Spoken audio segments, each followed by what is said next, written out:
होइछि ताकू पुणी थरे पछकु चाहि ताकू देखि नेबा एवं तार अनुभव को साउंटी नेबा हृदय सिंधु करे साइति रखिबा यह मध्य एक नियारा अनुभव जहाँ भाषा रे अव्यक्त वचन विषय नुहई से छवि हृदय से केवल पारे अनुभवी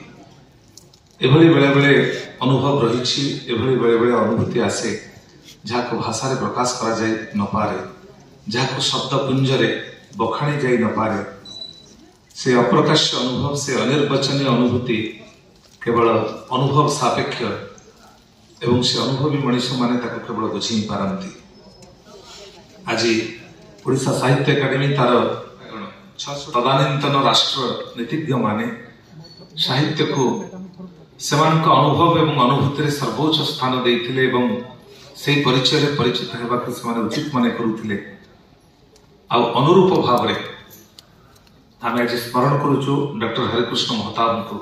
ओडिशा तदानीन्तन मुख्यमंत्री 1957 मसीह जितेबाला साहित्य एकाडेमी प्रतिष्ठा होता तदानीन्तन मुख्यमंत्री थे डॉक्टर हरिकृष्ण महताब एवं एभली साहित्य प्राण एभली साहित्य विभूति से थिले जे कि तदानीन्तन वाचस्पति ओडिशा विधानसभा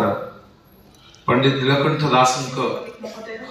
उपसभापति सुख्यात कवि और अनुवादक डॉक्टर संग्राम जेना महोदय आज यही भव्य समारोह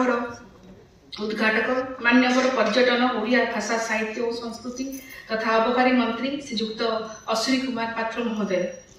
समारोह मुख्य अतिथि केंद्र साहित्य अकादमी पुरस्कार विजेता प्रख्यात लेखक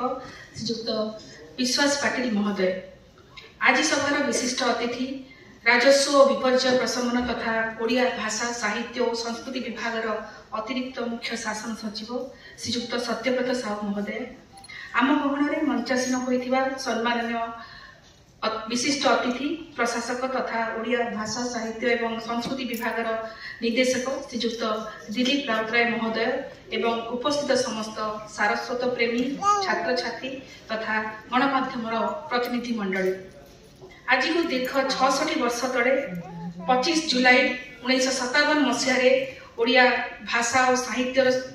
एवं संस्कृतिर संरक्षण और प्रचार प्रसार निमंते ओडिशा नक्षत्र दिवस अवसर रे आमे समस्त एठारे एकजुट हेइछु एथिरे हमर विभाग रे जे सभापति डॉक्टर ऋषिकेश मल्लिक आजिर महामान्य अतिथि ये मो पूर्वर सुंदर इंग्राजी रे वक्तव्य रखिले श्रीयुक्त विश्वास पाटिल महोदय केंद्र साहित्य अकादमी पुरस्कार विजेता स्थान अधिकार करछन्ती तापनि कविता आवृत्ति आमे बधाई जनाउछु आपण मानकर करताली रे आशीर्वाद देउछु 1500 टंकार राशि सहित